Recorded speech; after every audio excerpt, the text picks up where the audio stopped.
You lost 20 grand betting in like the course of 6 months. Literally, I need to somehow make this money back. How am I going to do it? I probably shouldn't be saying this right now because I know it's not legal. I reached out to like suppliers on eBay. I don't have a license to sell this thing retail, to meet people in the library. Then they just Venmo me. That was the deal, but it was legal because everyone was 18 plus. I just wasn't paying taxes until I did the vending. I ended up getting 3 machines. They smash the glass in the machine. Crazy frat kids. They steal all the products in the machine.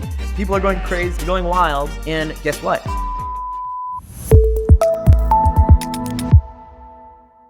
All right, Ethan, tell me about your business.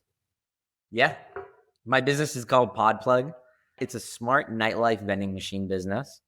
Started it in 2019 at the University of Miami, my senior year.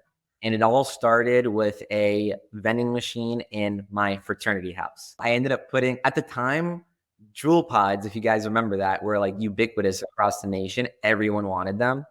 And I had the idea of putting these Juul pods inside of a vending machine. So I bought a refurbished vending machine, just a snack machine. And then I just asked the owner of the frat house if I could put it in. He was like, hell yeah, no problem. And at the time, like the legal age was 18 plus. So we were all 18 plus. So it was totally fine. And I ended up bought a machine for like $3 grand, called a few different suppliers, found one in Charlotte. They'd ship it to me. He'd customize it, make it cashless, get rid of the bill acceptor coin mechanism. We installed it in my frat house and we ended up putting Juul pods. We bought them for like $9 a unit, sold them for like $22 a unit. And in the first month, the machine generated $4 grand in revenue. $4 grand. Yeah, like a 60% margin. Did you have to pay rent for this machine or? No, he just replaced it. Yeah.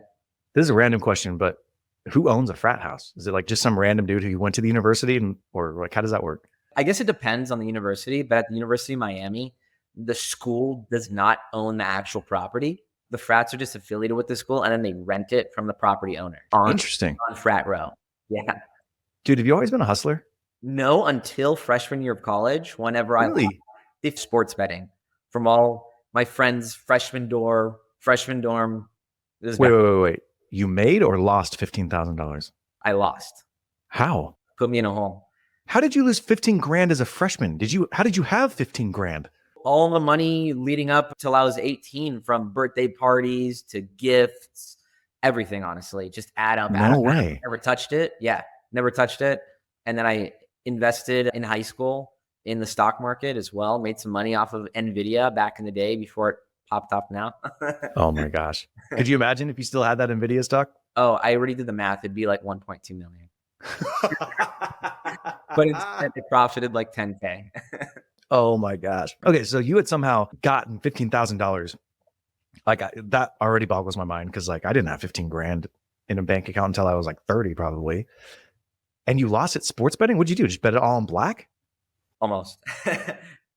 Within 4 months, basically, I lost all of it. I mean, I won my first like 6 bets, big Lakers fan.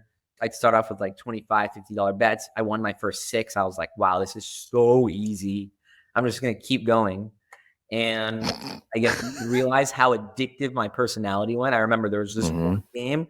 It was like week 10 of the NFL season. The Patriots were 10-0. They were playing against the Panthers that were like 1-9. And the Panthers won. And I lost like $1,000 on that because I thought it was a complete lock. Easy yet. Then I realized like this is so rigged. Vegas always wins. I don't know. I got into a big hole. I was betting like $1,000-$2,000 bets. It was crazy. I thought I could just win. Because you were like, oh, I'm going to win it back. I'm going to win it back. I was like, shit, I lost 1,000 here. Okay. I'm going to bet another 1,000 to win it back. And then I lose 2,000. Then you bet 2,000. You lose that again. It just spirals, right? So anytime I go into casino now, I get like ill. I don't like it. I'm really happy I learned that at a young age though. Okay. Tell me what else you learned from losing $15,000 in 4 weeks. So a week before Thanksgiving, this is freshman year, 20, right, at the University of Miami, my dad calls me. He goes, why the hell do you have $97 in your bank account? And at the time, I had a custodial account, right? Yeah. He had access to it. And it was one of the most uncomfortable conversations I've ever had in my entire life. And I had to be honest. He was like, we're going to have a long conversation whenever you come home for Thanksgiving. Oh, my gosh. What was that money supposed to be used for? Was it just like, oh, it's my play money? Or was it like, hey, Ethan, this is earmarked for groceries or what, like living expenses at school? Or was it just there? Basically like an emergency fund for like a future. Basically, like, Oh my gosh. not touch that money. And Dude, I would have been so pissed if I was your dad. oh yeah, whenever I have my son or daughter, I'm never gonna let them touch that money. Well, I don't have access to that account. I have some thoughts on this. How do you look at that experience now? Probably the best thing that's ever happened to me. Why? I was put in a very uncomfortable situation. I hit rock bottom at a young age, and hitting that as a young age, it reprogrammed my brain to think differently. Right. Number one, like my dad told me, you know how much $15,000 is, right? This is back in 2016, right? And he was like, that's like the average, the minimum wage, right, of a worker in the United States making and like working like 6 to 8 months, working 40-hour weeks, right? And after he put that into perspective, I was like, wow, I just wasted 6 months of my life. I just cut a full 6 months. Like that hit me, right? Yeah. But just wait until I tell you a little bit more because it gets better. Okay, go on. Go on. It gets better. You had a bookie? I'll wait. Broken kneecaps? Wait. Oh, okay. Starting. The story's just starting. So my dad, right, during that Thanksgiving break, made me write a handwritten letter to myself about the effects of gambling and sports betting and how I would never do it again. And if I Wow. do, here are the consequences. And I had to sign it. He still has that letter, by the way, to this day. He still has it. And you know what he does? He holds it in his work briefcase every single day. What does he do for work? He does real estate. He's not a lawyer. I was gonna guess he was a lawyer, but no, okay, all right. 6 months off. I started doing really well in school. And then the NBA playoffs comes in. And this is my sophomore year. And my friends were like, oh my God, the Cleveland Cavaliers are playing the Warriors. They're easily going to win this game. It's a home game. I was like, okay. Oh, wait, what year is this? Now this is 2017. This is my sophomore year. Oh, was this the year they came back? Yeah. The way you just defeatedly said, yeah. Okay, I'm sorry. So it kind of came back. Obviously, in the back of my head, I was like, this is not a good idea. But I was like, how could they not win? It's LeBron James in the playoffs and the finals. Like, he's got this, right? Obviously, they lost. I bet I had two real estate internships that summer. And I made like 5 or 6 grand. And I lost it all in like 2 games, basically. And I was like, my gosh. Oh my God. I had to tell my dad. I had no choice. I had to be honest with him. He was this close from pulling me out of school, this close. And sometimes things have to hit me twice. I have to learn the hard way twice, right? And then after that, I was like, truly, this is it. Fast forward to today, I haven't touched betting. So it's been 20 grand. It's been 8 years. Yeah, I basically lost 20 grand. You lost 20 grand betting in like the course of 6 months. Literally. And what happened next was like, okay, I need to somehow make this money back. How am I going to do it?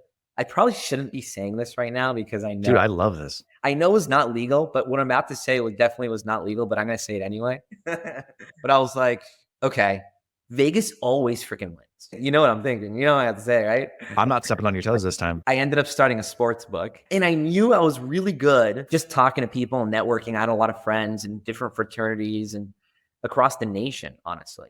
I reached out to everyone I knew. I ended up getting 50 people to join my book within like a week, right? Well, next month, it'll be a year since I started this podcast. I've had over 100 interviews. It's been a ton of fun.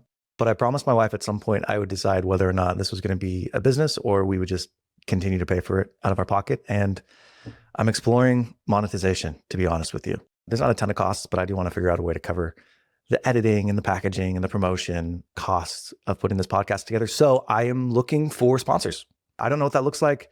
If you've enjoyed this podcast and you've ever found some value and you want to sponsor, reach out to me, nick@cofounders.com, and let's get back into it. But like active bettors, like 90% of them were active betting almost daily, right? And it was like $8. The software subscription was like $8 per person who joined the book. I knew I had a good network. I was good at talking to people. I knew I can make this happen. And paying $8 a month for the software, right? And in the software, the beauty of the software was it had live like gambling, like blackjack and poker, like live. It was crazy. It was some place maybe in the Philippines or Asia where they would actually be dealing live. Yeah, they had a camera and everything, right? I thought this is going to be a money machine on top of the sports betting, right? The lines basically mirrored Vegas. And within a month, I ended up making $22K. all profit in the first month. What? My sophomore year of college. Yeah, I was 19. Okay, so when you say you bought a sports book, what does that mean? No, Like you just I literally started. Sorry. book. Yeah, What does that mean? They came to you, you had the software and they bet on your platform? I was basically Vegas. Exactly. I was Vegas. Because I knew Vegas was destroying me. So I was like, if it's destroying me, it's going to destroy everyone else because they always win. Okay, hold on. Oh my gosh. So you're an idiot freshman. You lose $15,000 over like a 4-week period because you suck at betting. Your dad makes you write this handwritten letter. I'll never bet again. You get an internship. You save up some money. You lose another $5,000 betting on the NBA finals.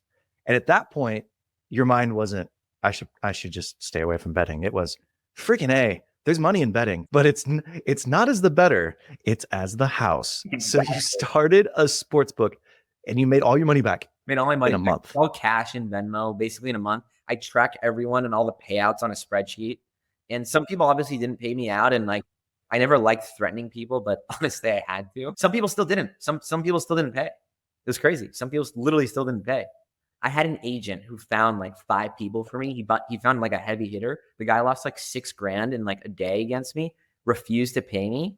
And what my agent did was he was a software engineer and he was a really good coder.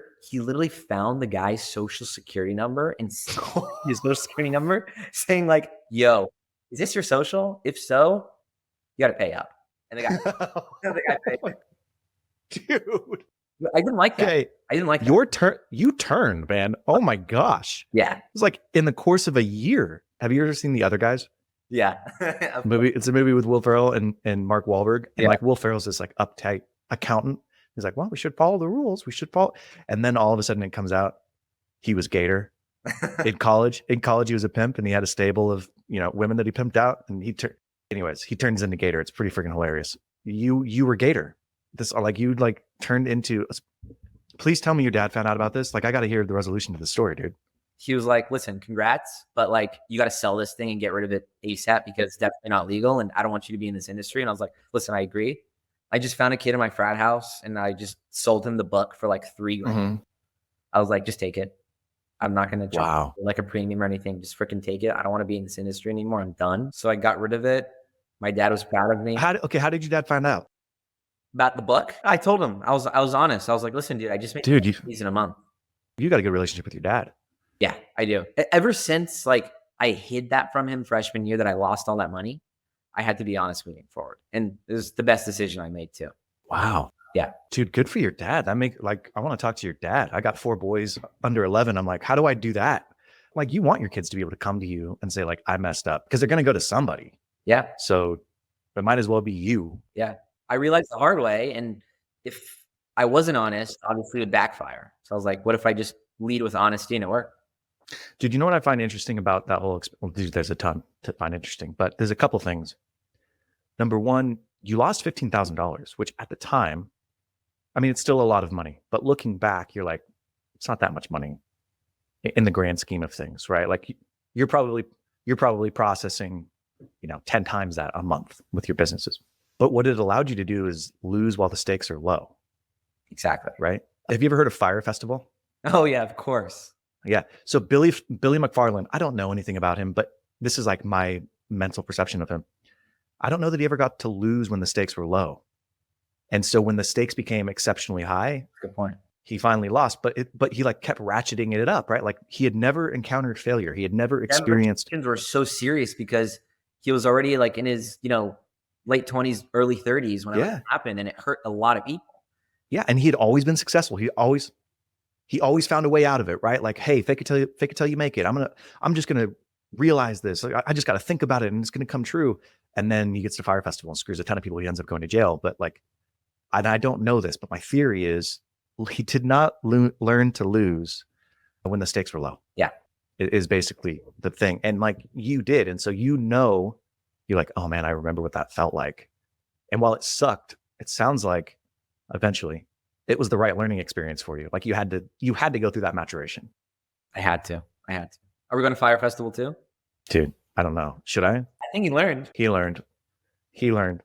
Yeah. I don't know if I'd bet on him, but dude, the hustler mentality, that's incredible. Yeah. Well, I'll just become Vegas. You freaking become Vegas. You're like threatening guys break their kneecaps. I don't like this anymore. Dude, that was an amazing story. And I think there's a ton of things to take from that because failure sucks and you kind of have to like find your groove. And anyways, you got a lot of that out of your system. Thank you. I appreciate it. When you got into vending, what was it about vending that tickled that part of your brain, that like satiated that part of your curiosity? Well, actually, there's a bridge to how I got into vending. Let me explain that bridge as well. It also includes hustling, right? So after all the betting stuff, right? This is like first semester, second semester, sophomore year of college. And one of my friends was selling these Juul pods to kids in his dorm. And I was like, damn, that's actually kind of a good idea because everyone was using these products. Hot, right? And there was right down Frat Row, like a 2-minute walk, there was this Circle K, right? There's a Of course there was. Of course, yeah. Best location, they made best. And it's still there today. And everyone bought Juul pods from there. I was like, God damn, I want to make this more convenient for people. And I was like, what if I just started selling Juul pods to kids in my fraternity, plus all the other group me's I was in with the other fraternities and sororities. What's a group me? I don't know what that is.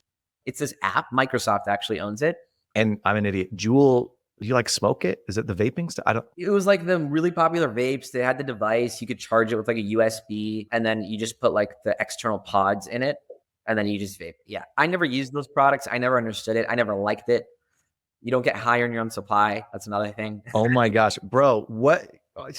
How did you get sucked into the world of gambling, tobacco, addictive substance? Like, oh my gosh, all the vices, man. So people ask, I was like, I reached out to like suppliers on eBay because obviously I didn't have a license to sell this thing retail, but I just found some suppliers on eBay. I found one that would work with me, sell me products for $9 a unit. I'd sell them for 20. So it's a solid 55% margin.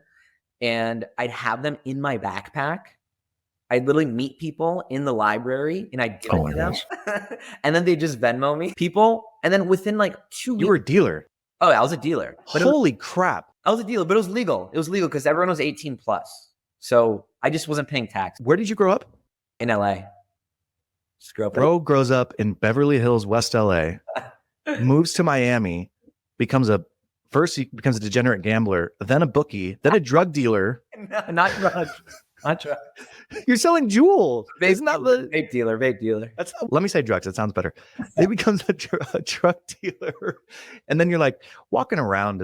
It's kind of tiring. I don't like all these Juuls in my backpack. Why don't I just get a vending machine? Pretty much. It's incredible. Backpack and kids in other fraternities were texting me random numbers, and I was like, "Hey, I heard you're the Podplug." I was like, "Damn, that kind of has a nice ring to it." Okay. Right? And Pod is on your shirt, right? Is this your company still? That's the name of my company. We'll get there. Oh my gosh. So they named me basically. And I was like, yeah, I guess I am. I was selling like a bunch of these a day and I was making like $250 a day in profit. And I was like, holy shit, this is going so well. I reached out to 15 of my other friends in different universities. And 12 of the 15 said, I'm in. I was like, I shipped them the inventory. We'd split the profit. What? They'd sell it to kids in their fraternity. Dude, I was tracking these things on just a spreadsheet, right? Just on Excel. And I was making today in profit. Pure profit, not revenue. This is sophomore year. This is like end of sophomore year. Yeah. And I was like, wow, this is going too well right now. And what the freak? Venmo me every week. There were some markets that even had arbitrage, right? So like, right? I was saying up to my friends. I had a friend who went to UPenn. He was in Warden, right? Genius. Okay. Studying finance. And he was one of my salespeople. And he was selling them for like $22 a unit. So it was a $13 profit, $6.50 each, right? And then my friend went to USC, where you went to, right? Fight on. Baby. My dad went there. And he was selling them for $26 a unit because obviously people at USC have more money, right? They could afford it. So the arbitrage was incredible. And we just split the profits. I was honest with how much I told them that I'd buy them at. And it was going very well. You were doing $22,000 a month in profit. I need to somehow make this legal. So I thought, what if I can automate this through a vending machine? I just typed vending machine suppliers, right, in the United States. And I called like 20. Found one that would work really closely with me and do like, custom configuration with a credit card reader, no cash, no coins, all that. Fix the coils in the machine to make sure it fits the Juul pods. And I was like, I'm putting this in my frat house. Reached out to the owner of the frat house. He said, let's do it. Spoke to the president of the frat house, who's my friend. He said, let's do it. It would make it more convenient so people don't have to go to the Circle K. Sorry, Circle K. I know I took some business from you. Bro's doing drug deals in the Circle K parking lot in Miami. Oh my gosh, I love For it. like a month or two, right? I get this machine put in the frat house. It's now beginning a junior year, right? And the machine does $4,000 in its first month. How much money did you make? Like, all right, you lost 20 grand gambling and then you started a sports book, you make 20 grand back. How much more did you make until you started that? 25K basically until I did the vending. I ended up getting 3 machines, one in my frat house and one in 2 other frat houses on campus. Get ready for this. The last day of school, it was called senior send-off, right? Whenever the seniors, it's the last day. Yeah. They had a massive party at the house. One senior got a chair, a bunch of people, like 60 frat kids in my fraternity, Sigma Chi, by the way, right? Crazy kids. They had video cameras, all their phones recording, and they smashed the glass of the machine. Everyone goes in. Oh, like crazy frat kids, right? They steal all the glass shatters. They steal all the products in the machine. People are going crazy, like, oh my God, free babes. They're going wild. And guess what? The video goes viral. It gets 3 million views it was like a pre-Barstool company called Total Frat Move. They had a few million followers on Instagram. Someone sent it to them, went viral. Okay. I look at the video because I wasn't there at the time. I look at the video and I'm like, holy shit. First of all, I was pissed. And then second of all, I saw my DMs and I had like over 105 DMs. It's like, oh my God, this is like an opportunity. Wait, so what were the DMs? Why were people DMing you? So the DM was like people in other fraternities and other universities saying, this is genius. Can I get one from my house? Also, I know some bars on campus that would do extremely well if this was in there. It would crush it. And I'm friends with the owner. So you didn't stage this video. This video happened organically. And guess what? I wasn't even there. I was studying abroad in Barcelona that semester. And my friend sends it to me. And I'm like, oh my God. First of all, the guy who broke it was like a billionaire. So he paid me back like $4,000 for the inventory and the machine. So that was like a quick Venmo. And then. So you went from pissed probably because you're like, what the freak? They freaking broke my machine. When did you switch to like, holy crap, this is actually amazing? Literally right after that video and getting all the DMs. Those DMs basically told me that I have a business under my belt. I was thinking of ideas like, can I patent this idea? Like, this is my baby, What was patentable? Just that you had a vending machine that sold Juuls? I was young. I was like, oh, okay.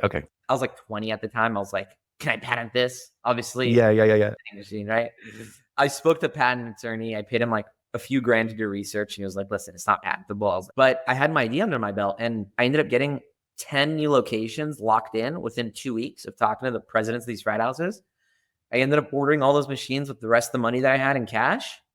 And we ended up getting machines in Ohio State University, West Virginia University. I didn't even know that existed. Like Syracuse in New York, Tampa, FSU in Florida, like U of A in Arizona. So you started using the frat or the fraternity distribution as where you were placing these machines. Yes.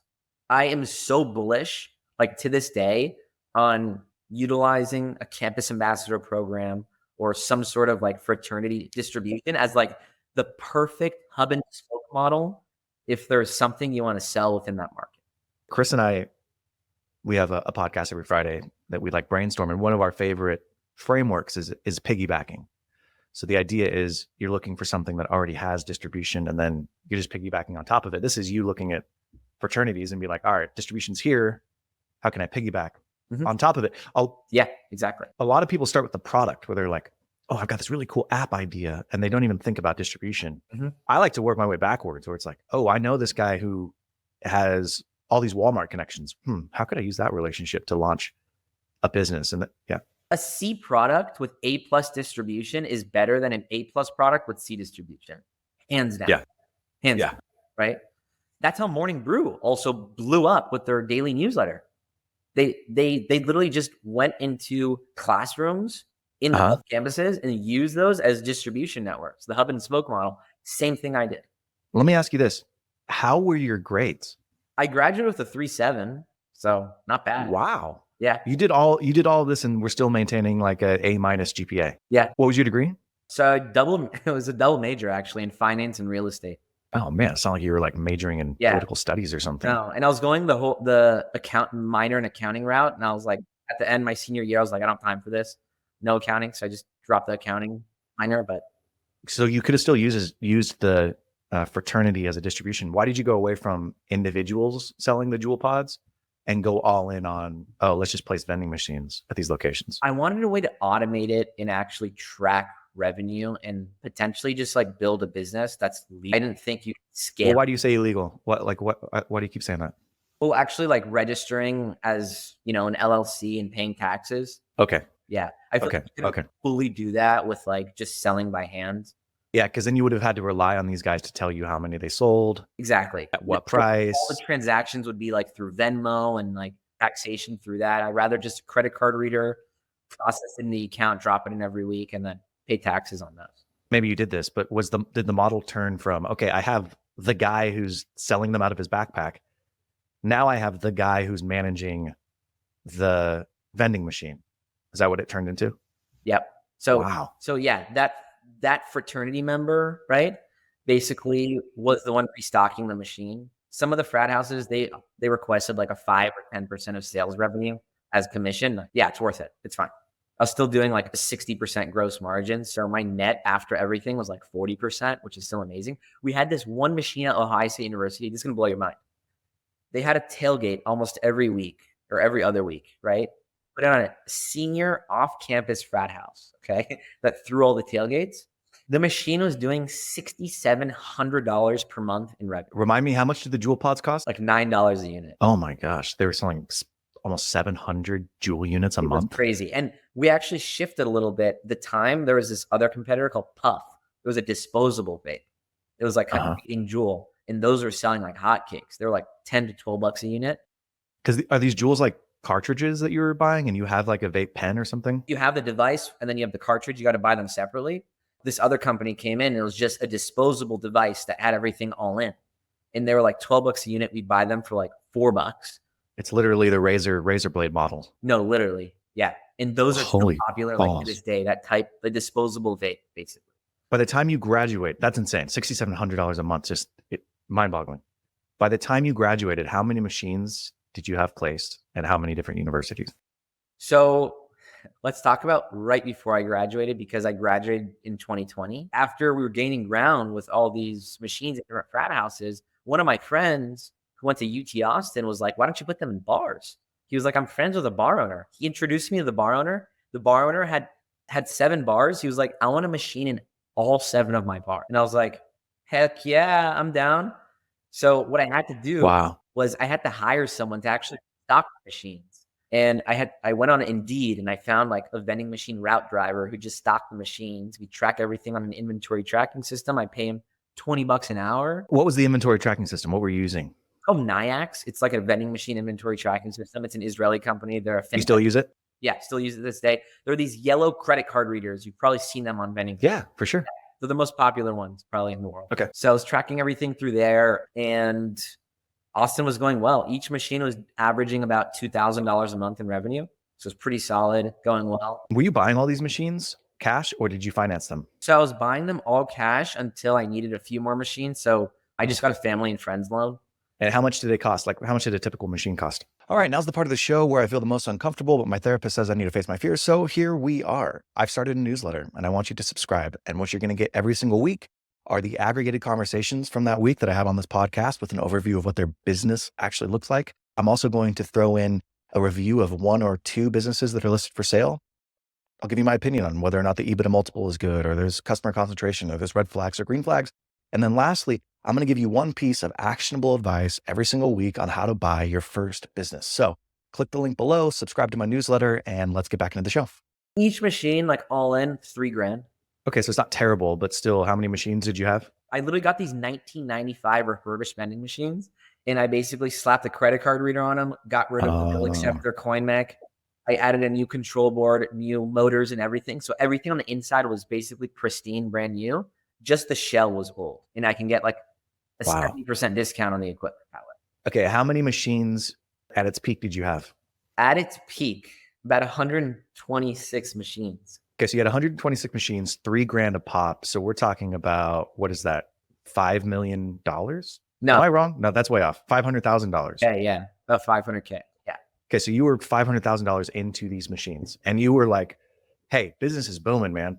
I got some friends and family loans. I'm very lucky, and business was booming. And Of the 150, sorry, how many were in the bars and how many were at universities? so it was about 50-50. At Okay. one point, Nick, we were in 31 cities, and I'll get there how we got there. I was like, this frat stuff is going to be amazing for like the hub and spoke model. I reached back out to Total Frat Move, the company that randomly posted the video that got 3 million views, right? I reached out to them doing a campaign. I paid them literally $5,000, right, to do a campaign over 2 weeks across all their social platforms. So like over Okay. 5 million impressions, right? The whole goal was to do a campus ambassador program, right? So you can earn up to, if you know a bar owner or a bar manager and you can help make an introduction on my behalf. So we could place a machine in the bar. And if the bar gets a machine, I'll Venmo you $500. And every student loves a nice $500. It's a lot of money for a student, right? Yeah. A lot. And they basically ran that campaign. It was a little mixture of like cash plus commission off of every deal that we closed. But we ended up getting over 1,000 applicants in 2 weeks. This is now second semester, my senior year in college. Okay. Tell me the month and day, or month and year. This was January of 2020. January 6th of 2020 is when we ran the campaign. I'll never forget the date. Oh, on the day of the insurrection, you're just like, oh yeah, literally. J6. Anyway, sorry, keep going. Ooh, it was crazy. They basically promoted this campaign on all their socials. We got 1,000 applicants in 10 days on a Google sheet. They just created co-branding, Total Frat Move X Podplug, right? And it was a nice landing page, asked for their name, email, phone number, what school they went to, what frat they're in or sorority they're in, who they know. Are they friends with any bar owners, bar managers? Oh, this wasn't just like, hey, I'm interested in this. This was, I know a bar owner. Yes. We wanted to make sure that this person already connected. High quality. High quality. Yeah. Let's get high quality leads so we can get really warm intros, right? Out of 1,000 applicants, I had to almost cold call every single one. I was making 100 cold calls a day.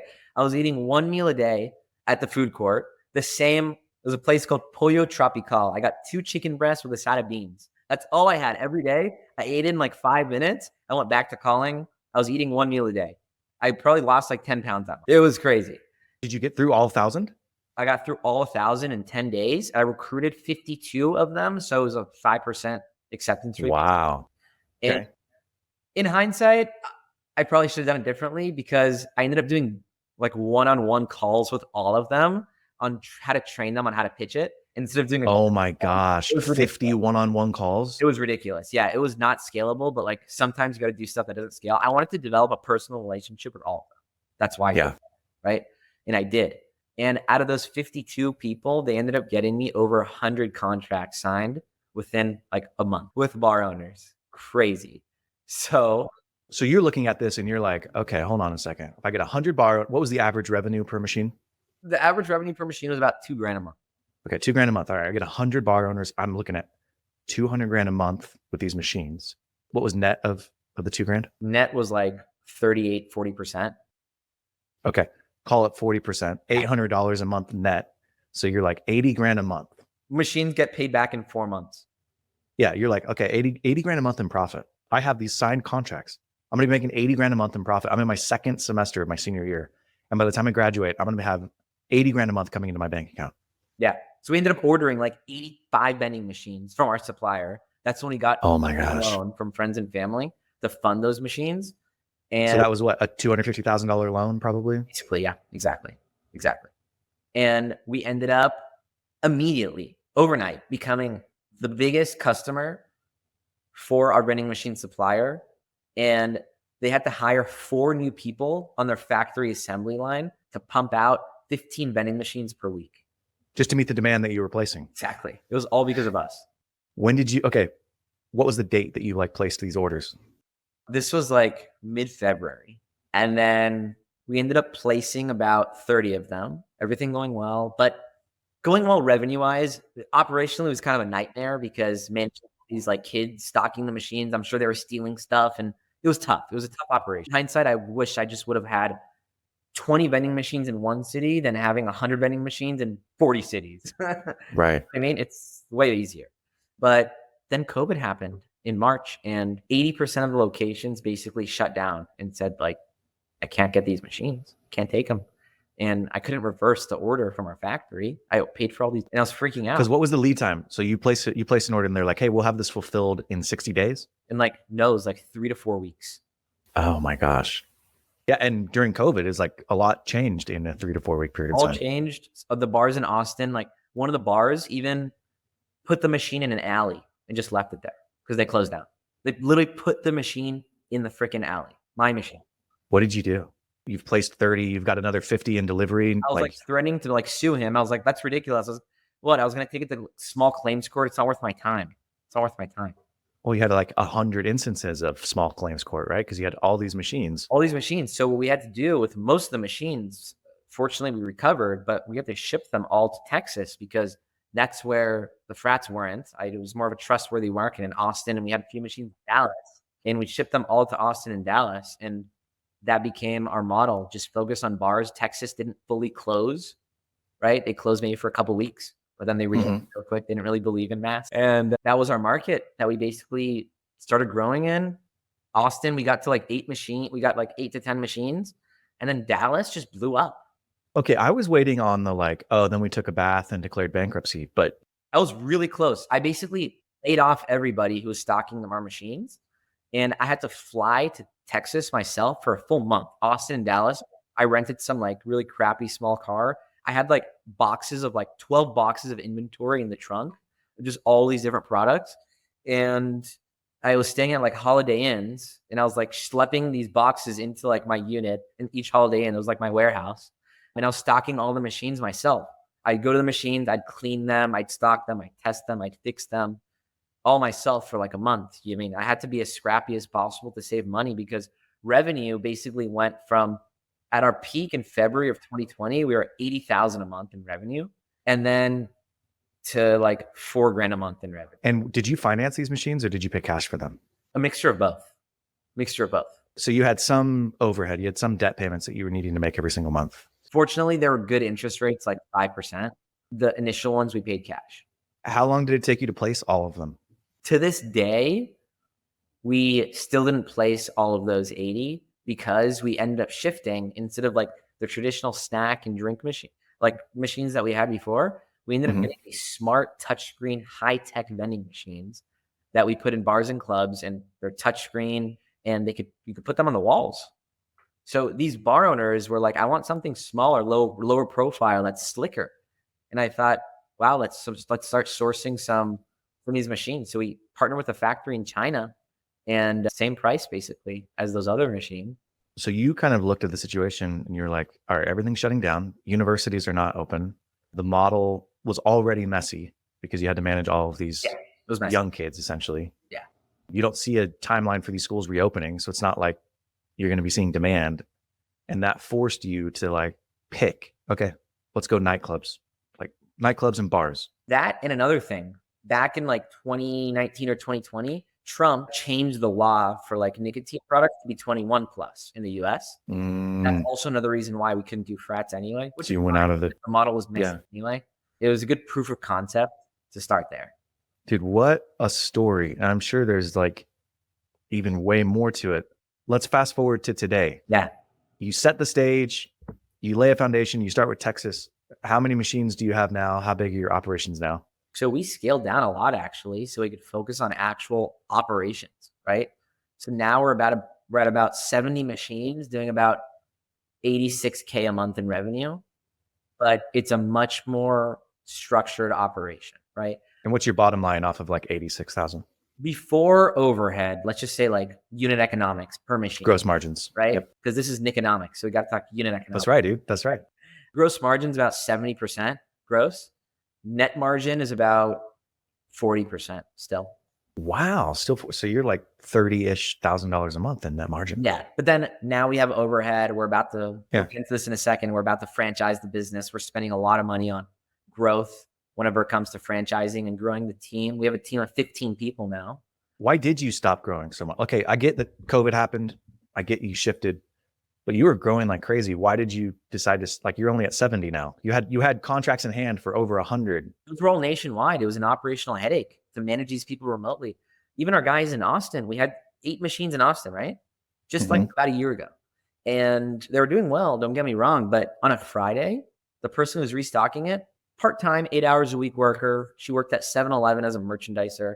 She did this part-time for us, paid her well, $22 an hour plus mileage, right? Very good for Texas. That's like 3x the minimum wage. But I get a text from her on a Friday saying, hey, I got a flat tire. I can't stock the machine, right? In all our sales, 95% of our sales happen on Fridays and Saturdays. And that hurt us. That really hurt us. And we lost like $4,000 in revenue because she couldn't stock the freaking machines. There should be no reason why. We ended up going through 5 different people to stock our machines in Austin. Everyone gave us issues on commitment and timing and fixing the machines whenever they had issues, right? Let's say a credit card reader went down. Hey, can you check up on it? I can't make it until like Friday or Thursday, right? Like, you're wasting money, right? We're wasting money. So I ended up posting the 8 machines on Biz Buy Sell, sold them for $160K. I just got rid of them. So I sold each machine for $20K on location. Obviously, I made money. That was nice. So I basically used that money and I was like, okay, the vending business is an owner-operated business, especially at the beginning. You have to be local. You have to be the one stocking at the beginning. And then maybe as you scale, you could hire someone to stock it, but you still have to be in that market to at least account manage. You know what I'm saying? We had no account managers. All we did was have people go in the bars, restock, and leave. Sometimes they didn't even say hi to the staff. So you just consolidated to what, Dallas? Yeah, we literally just said Dallas and Fort Worth. That's it. Now we have a really nice sustaining market. We have account managers who care. They get a 25% of the profit of the entire market to stock the machines and do sales as well, grow us. So we made the incentives more aligned, and aligning the incentives made us more profitable. And, now we don't have any of those issues, right? If, say, someone gets a flat tire on a Friday, they'll figure it out. They'll borrow a car from a friend. They'll rent a car, figure it out. So you said this, you're launching a franchise. You're franchising this, and you've spent the last year, call it 2 years, whatever, getting your FDD together, spending $200,000 to make sure you had the proper filings and that your operations were in place so that you can bring on franchisees and you can have a good suite of services for them on the back end. Exactly. Why is this a good franchisable business? It's one of the lowest franchises actually you can get into in the world. Actually. Like from a cost? From a cost perspective, yeah. It's only starting at $25,000 franchise fee. And that's going to range from like 25 to 45, depending on how big your city is. And this is basically a way to own your own business, a really low cost way to own your business. Okay. So you're selling it by territories. You're like, okay, cool. You're in Detroit. You've got this whole area. So the plan is, if somebody buys a territory, it's not to buy one machine. It's probably to do multiple machines. Do they have a requirement to have like, hey, if you get a territory, you got to have 5 machines at least? Or yes. So it's a good question. So let's say Detroit, that's like a tier 2 city, I'd say. Not a massive metro city like LA, New York, Miami. But I'd say it's tier 2. So the franchise fee for a tier 2 city is going to be $35K. And we're going to sell maybe 1 or 2 franchises in Detroit. And each franchisee will have approximately 30 plus machines is our estimation. Obviously, it could be more, it could be less, but. So if you got 30 machines, $60,000 a month in revenue, 40% net margins are going to be somewhere in the ballpark of $24,000 a month of net income. Is that fair? I know you can't say like, this is what you'll get, right? Because you're a franchisor, but are those numbers broadly speaking? Yeah, I mean, I'd say according to what we did in 2024 with all our machines in Dallas and Fort Worth, our average machine did about $1,100 to $1,200 a month in revenue, right? Generally, franchised locations do well than corporate locations. That's just statistically. Let's say each machine does $1,200. Again, this is all theoretical, right? But you have 30 machines, right? So that's about 42,000. 432,000. Yeah. So at 432,000, you're operating at about, let's say, a 30% margin, right? After royalties and whatnot. Sure. You're doing about $130K a year in cash flow. Wow. How much work is that? You could actually hire someone as well. That's also included in the market. Maybe you can say 28% margin after hiring someone. $120K a year. You could hire a full-time route driver to stock all your equipment.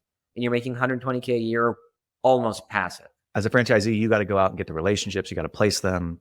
They help you do that as well. We put you in touch with people who can make warm intros on your behalf if you don't have the intros, right? Let's say a franchisee is, let's say, a liquor sales rep who already has intros in the market. Easy. They already have the connections. We'll help you create your lead list for you of all the top bars and clubs in your city. We'll tell you which ones you want to target. We help you with the script. We train you. Full 4-day training. You actually fly to us in Dallas, Fort Worth. We do 1-day sales training, 1-day operations training, 1-day software training, 1-day admin training, right?